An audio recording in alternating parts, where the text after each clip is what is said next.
우리는 하나님 때문에 살아난 존재들입니다. 더 정확하게 죄로 죽었던 우리를, 즉 스스로 살아날 소망이 전혀 없던 우리들을 하나님께서 그의 아들 예수 그리스도를 통해 살리셨습니다. 그러므로 우리의 참 생명은 오직 우리 하나님과 그의 아들 예수 그리스도께만 있는 것입니다.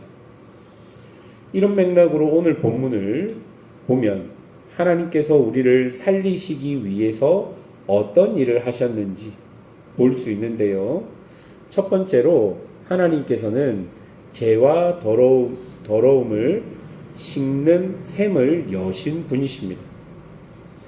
죄와 더러움의 문제는 인류가 극복해야 할 가장 심각하고 중요한 문제인데 인간은 이 문제를 절대로 스스로 해결하거나 극복할 수 없는 것이죠. 아무리 인간이 노력해도 죄의 사슬을 끊을 수 없는 것입니다. 다른 종교들은 수행으로, 또한 선행으로, 또한 종교적 행위로 죄의 문제를 해결할 수 있다고 말합니다. 그러나 아무리 고상한 인간이라 할지라도 인간 자체가 죄이기에 인간은 죄의 문제를 해결할 수 없는 것이죠. 그래서 하나님께서 그 죄의 문제를 해결해 주십니다.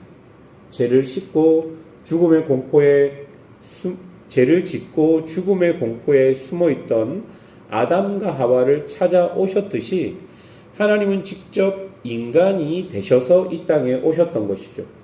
그래서 단번에 죄와 그 죄의 권세를 끊으시고 우리를 하나님의 나라로 이끌어 간 것입니다. 그러므로 하나님께서 해결할 수 없는 죄의 문제는 없습니다.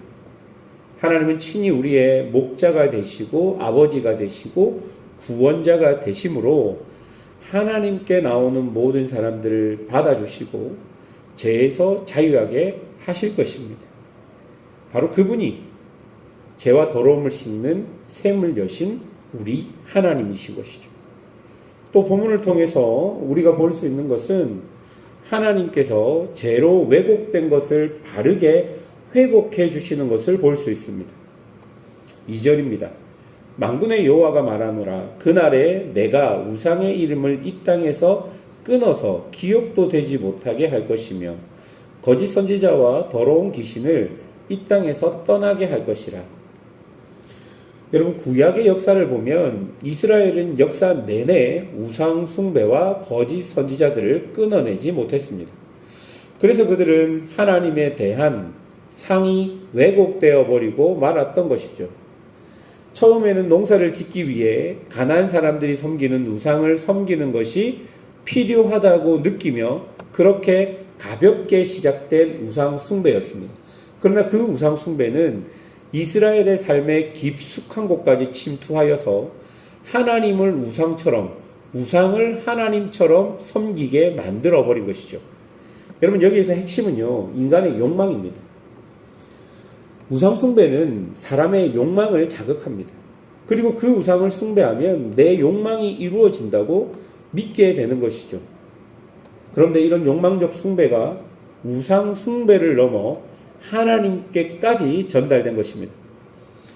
그래서 이스라엘의 어떤 시대를 보면요, 나라가 우상 숭배로 가득하고 하나님도 잘못된 방법으로 섬기는데 나라가 부강해지고 잘 사는 것 같으니까 그것 역시 하나님의 축복이라고까지 말하고 생각하는 그런 시대가 있습니다. 약자를 압제해서 부당한 이익을 챙기는 것을 하나님의 지혜라고 생각했던 시대가 있습니다. 공정과 공평이 있어야 할 재판에서 굳은 결정을 하지만 그것을 하나님의 뜻이라고 말하는 시대가 있었다는 것입니다. 그리고 그것을 옹호했던 존재들이 거짓 선지자들입니다. 이렇게 나라는 점점 왜곡되고 그 왜곡됨이 그 나라의 습관이 되어버린 것입니다.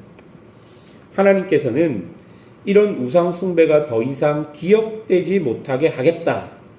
거짓 선지자들이 떠나게 하겠다라고 말합니다. 즉, 이스라엘 사람들 뼛속 깊이 새겨져 있던 욕망을 끊어서 왜곡된 것을 바로 잡겠다 말씀하시는 것입니다. 여러분, 그렇게 하니까 어떤 일이 벌어집니까? 3절에 보면요, 누가 거짓 예언을 합니다. 그러면 그의 부모들마저 그 그 거짓 예언을 한 사람에게 너는 살지 못할 것이라고 말하게 된다는 것입니다. 또 거짓 예언을 하는 자들이, 즉 거짓 선지자들이 스스로 부끄러움과 수치를 느낀다는 것입니다. 그래서 예언자처럼 보이는 털옷을 입지 않게 된다는 것입니다. 그러면서 자신이 거짓 선지자인 것을 부끄러워하면서 자기가 선지자가 아니라 농부이다, 종이다, 그렇게 말하며 자신의 신분을 다른 사람들로부터 감추게 된다는 것입니다. 또 6절에 보면 자기 몸을 해하였던 무속의 흔적을 숨기고 싶은 일이 되고 말 것이라고 본문이 말하고 있습니다. 이처럼 우상 숭배와 거짓 선지자들로 인해서 왜곡된 것이 하나님 때문에 정상으로 바르게 돌아올 것이라는 것을 본문이 보여줍니다. 오직 우리 하나님만이 우리를 옳은 길로, 바른 길로 인도하십니다. 또한 우리 안에 왜곡된 것들을, 그리고 오해된 것들을 바르게 이끌어내시는 분이 하나님이실 것이죠. 죄와 우상 숭배와 거짓 선지자들은 계속해서 우리를 왜곡하게 만듭니다. 그래서 올바로 된 하나님을 섬기지 못하도록, 그리고 올바른 방식으로 하나님을 알지 못하도록 만들어 가시는데, 하나님께서는 그 모든 것들, 그 모든 왜곡들을 끊고 우리가 하나님을 제대로 알도록 이끄시겠다, 본문을 통해 말씀해 주시는 것입니다. 세 번째로 하나님께서는 불로 연단하여서 우리를 정결하게 하시는 분이시라는 것을 본문이 말합니다. 7절과 8절을 보십시오. 끔찍한 하나님의 심판이 기록되어 있습니다. 칼이 깨어나서 목자를 칩니다. 목자가 없으니 양들이 흩어집니다. 그래서 목자 잃은 양들은 목숨을 지키지 못하고 각종 야생 동물에 의해서, 또 각종 위협에 의해서 3분의 2가 죽게 된다고 말합니다. 하지만 하나님께서는 모든 양들을 죽이지 않고 3분의 1을 죽이시고 3분의 1을 남기셔서 그들을 통해 새롭게 하시겠다 말씀하십니다. 9절입니다. 내가 3분의 1을 불 가운데 던져 은같이 염단하며 금같이 시험할 것이라. 그들이 내 이름을 부르리니 내가 들을 것이며 나는 말하기를 이는 내 백성이라 할 것이요 그들은 말하기를 여호와는 내 하나님이라 하리라. 목자를 잃고 동료의 3분의 2가 죽임을 당하는 심각한 고통을 겪었지만 하나님께서 남겨놓으신 그 3분의 1은 하나님의 뜻에 의해, 하나님의 연단에 의해 하나님께서 원하시는 모습으로 변화되겠다라고 말씀하시는 것이죠. 하나님께서 남겨놓으신 소망이 바로 그 사람들입니다. 하나님께서는 모조리 멸망시킨 것이 아니라 그렇게 남을 자들을 남겨놓으셨다는 것입니다.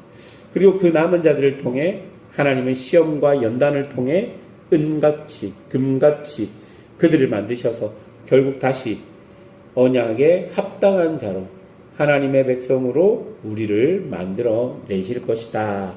그렇게 약속하는 것입니다. 사랑하는 여러분, 오늘 본문을 지금까지 살펴보면 모든 일은 하나님이 하셨습니다. 죄와 더러움을 씹는 셈도 하나님이 여셨고 모든 왜곡된 것들도 하나님이 바르게 하셨습니다. 그리고 우리를 연단하셔서 결국 은같이 금같이 만드시는 분도 하나님이십니다. 그래서 우리는 어떤 순간에도 이런 하나님을 붙들어야 합니다.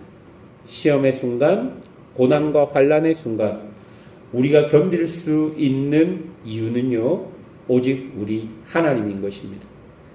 여러분, 하나님께서 이 상황을 바꾸어 주실 거야가 아니라 하나님 자체가 우리의 견딤의 이유가 되어야 하는 것이죠. 끝나지 않을 것 같은 고난 속에서 상황이 변하는 것을 소망으로 품으면 상황 속에서 우리는 흔들릴 수밖에 없습니다. 그런데 상황의 변화가 아니라 모든 것을 변화시키는 하나님만 붙잡고 계시면 내가 원하는 시간에 변하지 않아도 우리 하나님 때문에 견딜 수 있는 것입니다. 모든 것을 하나님이 하셨다는 그 고백이 우리의 진심의 고백이 되어야 할 것입니다. 하나님 때문에 살았다. 하나님의 은혜로 내가 지금까지 왔다라는 그 고백이 진심으로 우리의 고백이 되는 그런 은혜가 있기를 주님의 이름으로 축원합니다. 함께 기도하겠습니다.